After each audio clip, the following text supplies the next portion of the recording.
Welcome, ladies and gentlemen. So we've got a bit of face cam today and a bit of PES 2019 discussion. I thought, you know what? We haven't really got anything out there. There's a couple of articles I like to look at and see, and I think it's just interesting. So that's what we're going to be doing today. About a 15-minute video probably. It might be a little bit long, but we're going to discuss the points that I feel are necessary to discuss. So first of all, this is sponsored by PESuniverse.com. Check it out if you haven't been there. I'm sure a lot of you guys know it already. But this year, we're hoping to expand further, hopefully get some E3 coverage as well. So yeah, look forward to that. Check out the site. But let's dive right into it, okay? First thing you want to know, and the first thing I want to discuss, is PES 2019 when you type it into Google. Alright, you type it into Google, what pops up? Oh, a PES 2019 first gameplay official video. How interesting. Is that real? No, it's not. It's complete bollocks. It's PES 2014, pretty much. I mean, you go in there, that's what it looks like. All they've done is they've stuck overlays on top of the video. They've put it on broadcast camera. They've taken off the radars, and they've just whacked on a PES 2019 tag. So the first thing you'll want to do on that video, if you do click on it, is hit the dislike button. Don't need it. It's just stupid. I don't know why people want to do it for views. It's not needed. There's no gameplay out there right now, okay? Get that out of the way straight away. Alright, so the first thing I want to discuss is this from DreamTeamFC.com. I don't know how official it is, but you know, it's sort of the more relevant PES 2019 news, and it talks about Adam Batty. Now, he went to Tokyo. He's moved to Japan, if you guys don't know, just to get closer to the team, apparently. You know, obviously he doesn't speak Japanese, and he'll probably pick it up, but he does speak a good English. He knows the game, and I'm sure he watches football constantly. I know he's a big AC Milan fan, and this is what he said. He said, the reason I'm going is because it marks a very important stage for the PES series. Not sure what that means, but he says there will be significant changes made to the way we produce the game and what we offer as a package. It's the biggest change to the product in years, something that we began integrating with PES 2019. Now, does that mean there's going to be a new engine? Does that mean that they're just totally stepping the game up again? I don't know. I don't think they're going to bring out a new engine, and I don't think it would be a good idea right now. He also said, as mentioned earlier this year, we want to shock football fans each year for the next few years with certain changes that simply wouldn't be expected from a yearly title. We want to create a game that always puts the fans first, while at the same time giving non-PES players a way into the series. To do this, we need some big changes, not only in how the game plays. I'm extremely proud of how the game is playing. I believe it's the best football playing experience we've created, but we need to offer the same high standard in all other areas. We want to be industry leading across the board. That's a big statement to make. It's a big thing to make, because Adam Batty knows that FIFA is still the best selling game, and it will be. Look, FIFA's not going to get beaten, and Konami are not going to beat FIFA in sales. It's not going to happen. If the tides were reversed and FIFA didn't have all the licenses and everything else, it might be different. But hey, FIFA is just more user-friendly, I feel, for anyone. Anyone. A 5-year-old could play it. Not going to play PES, though, are they? It's an easy thing to say, but we're always very aware of what it will take to get there. There will be sacrifices we need to make for the greater good, but all of which will make sense once the game is announced. It's an extremely exciting time. Don't really know what that means. Sacrifices we need to make for the greater good. So are they removing stuff from the game? I mean, I would hope not. They certainly learned their lesson on that front when they came out with, what, PES 2008, and it basically lost all the features that we had from the PS3 version. PES 2019 will be released in September, yes, like every year, a week or two before FIFA 19. Yes. Very true. EA Sports are no doubt going to be watching developers. Well, I mean, look, EA are going to get on with what they do. They're going to improve their game, maybe, and Konami are going to try and improve theirs. So what kind of improvements are we looking at? Well, I like this article over here from redbull.com. I also do enjoy Red Bull, so it goes quite well. 10 changes we need in PES 2019, and we're going to plow right through them. So the first one is various AI tweaks, and what I like about this one is they talk about the player responsiveness, because this year it was downright horrendous, and I think everyone could admit that. It's not good enough. I mean, when you have a 1 second delay, even a 0.5 second delay, you know the difference. And when that sort of moves over to online, well, we'll talk about online later, but it just made the game very hard. So I think, yes, the first thing they said here was improve the AI considerably with responsiveness, intelligence, and adaptive behavior. Responsiveness is key. That's got to be fixed. They did patch it. It wasn't good enough. It annoys me. It just plain annoys me, as you guys know. They also want reworking of sort of animations to dribbling. I mean, yeah, why not? Look, the more animations you can make, the more dribblings you can, different animation of dribblings and type of dribbling you can put in the game, the better. You know, it just makes the game look more realistic and more enticing to play it. It's as simple as that. I mean, they say the series AI has appeared to take a step back compared to previous years. I mean, you know what? It's debatable, and I'm not disagreeing with them. I think, look, PES 2018 has its pros, but there are things about it where the game has actually got worse than last year. The AI has gone superhuman at times. Don't like that. I'm not a fan of it. You know, the scripting, the BS that you go through in games, the AI scoring in last minutes and you can't score, but they can. You know, you guys see my Master League, you've seen it all. They've got to go in there and they've got to play with it, got to tweak it, and we'll see what happens, you know. The thing with PES, right, and we know this as well, and you guys will agree with me, I'm sure, the betas that come out, the demos that come out, seem better than the finished product, which baffles me, to be honest. Redefining online gameplay for number 2. Konami placed a significant focus on improving online reliability in 18, yes, and while there are improvements, though, they say the biggest problem is modes such as PES League and online co-op, in which you can't filter by connection quality, leading to periodic input delay, yes, in certain matches, more sort of lag-filled matches as well. Yeah, online is a shambles. I hate it. That's it. I mean, that is it. I hate it more than corned beef, and I don't like corned beef at all. Or spicy food, to be honest. So, you know, it needs to be sorted. They're not going to, I'll tell you this much, they're not going to use dedicated servers, and the reason being it's too much money. It costs too much. They don't make enough, and if they're going to do peer-to-peer, they have to have better matchmaking. You know, the amount of times I've played, and I live in Florida, live in America, yes, I don't sound like it, but I do. The amount of times I've come up against a South American, I've got nothing against people in South America, but they don't have the best connection, and I get punished for it. So I'm playing in a match where I've got a 2-second delay. How on earth can I play football with a 2-second delay? I might as well chop off one leg and play with one leg, because it's a waste of time.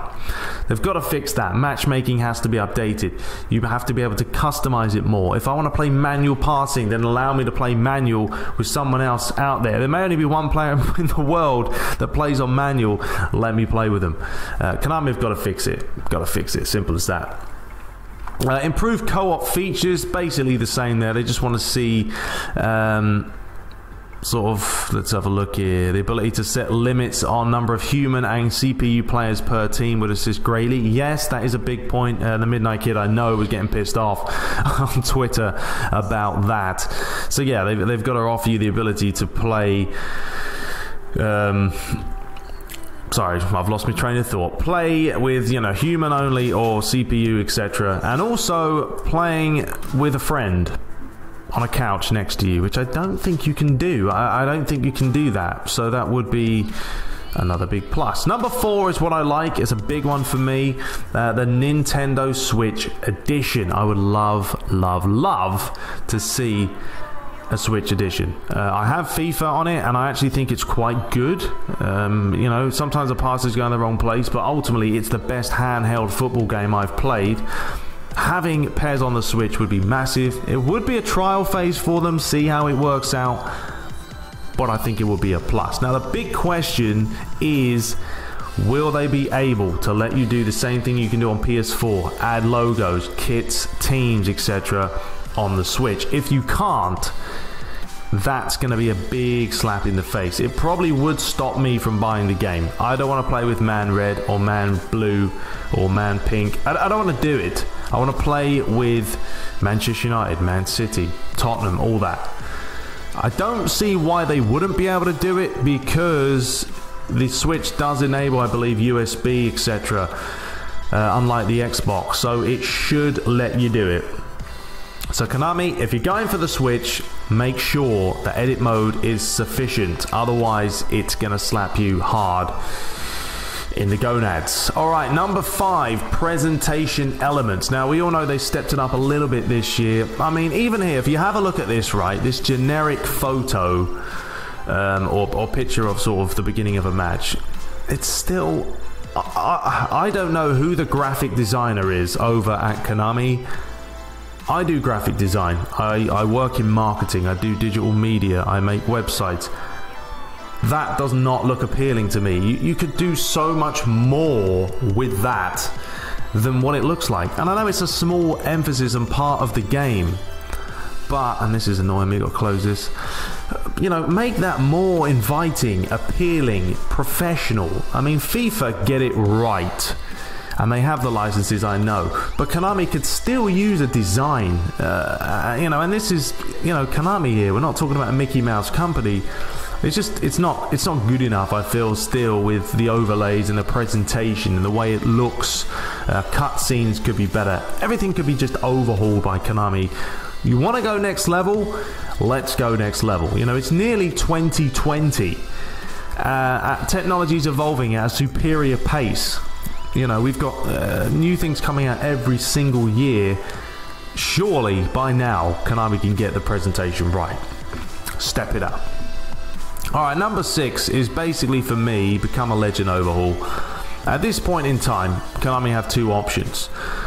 They keep Become a Legend, but they completely overhaul it like FIFA did with the Journey. Alright, a complete makeover in every shape or form. Or they get rid of it. I mean, they might as well get rid of Become a Legend. I don't know how many people play it. I feel there's about 5% of the people that play PES play Become a Legend, because it's got stale, stagnant, boring, useless, demeaning, whatever other words you can come up with. It's just not fun to play. So yeah, Konami, you need to rehaul Become a Legend, because it's getting boring and we don't want to see it anymore unless you just completely whack it up. Alright, number 7, more licenses, more leagues. Yes, we want to see more licenses, we want to see more leagues. The only thing I have a problem with is Konami seems to be going for partnerships, right? They've gone for the Barcelona partnership. But when you get a partnership, you generally get the stadium, albeit not at launch like Arsenal and the Emirates. You get the player faces, you get all the tactics, and you get all that stuff, right? Would I rather have that, or would I rather have a whole new league implemented by Konami? I'd rather have a new league. You know, someone else can make Barcelona kit, make this, make that. They have the license for it. They don't need partnerships, I feel, that strongly. I know what they're trying to do. They're trying to market it more, you know, with the box arts and make a little bit more dough that way. But I don't know. For me, and I know that it's, you know what, actually, no, it's the classic players as well, because getting those partnerships does enable them to get the classic players, but I'm sure they can get them another way. I just feel like Konami, they lose out, you know. It's like they gain a license one year and they lose it the next. And licensing is a very, very sort of sensitive area. I mean, it's not that easy. It costs thousands and thousands to get a license. But I don't know. I want to see more. You know what? Stick the MLS in there. Stick the MLS. Stick a crappy European league. Just give us more options to do more. Authentic regens in Master League is number 8. And what we're talking about here is basically right now you can acquire sort of a young Messi or Ronaldo when they retire. And that's hardly realistic. You know, let's get some actual realistic type names and players. And the youth teams are also not realistic. I mean, the names are just laughable. It would be nice if Konami did that as well and fixed that. So yeah, I mean, that's not a big one. It should be sorted really at this stage in time. I think it's laziness, but Yeah, that's a simple one that could easily be fixed.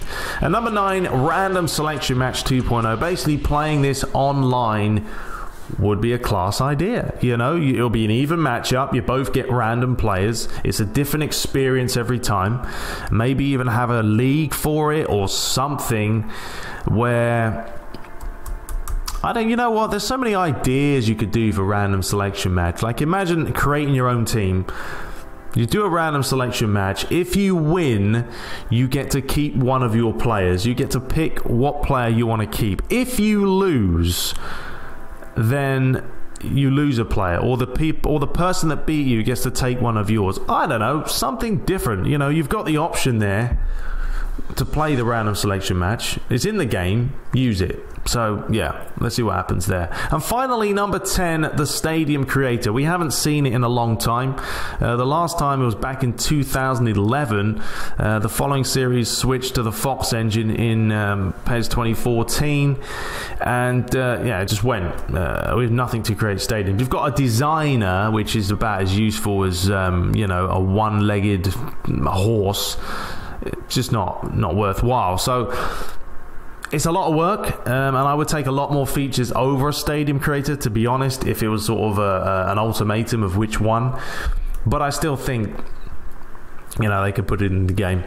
And this year was a problem, actually. On PC, it doesn't seem like anyone can get sort of the Premier League stadiums in there. You can't mod them. I don't know if graphically a difference this year, or the engine's slightly different from last year, but you know, you guys have seen it. I haven't got Old Trafford officially, or the Emirates, or the Emirates are in it. I mean, the Etihad, or, you know, White Hart Lane, they're not in there. And I can't download them. So, something's happened. But, yeah, it would be nice. Stadium Creator back, detailed, and playing different stadiums all the time instead of the same recycled ones would be a bliss.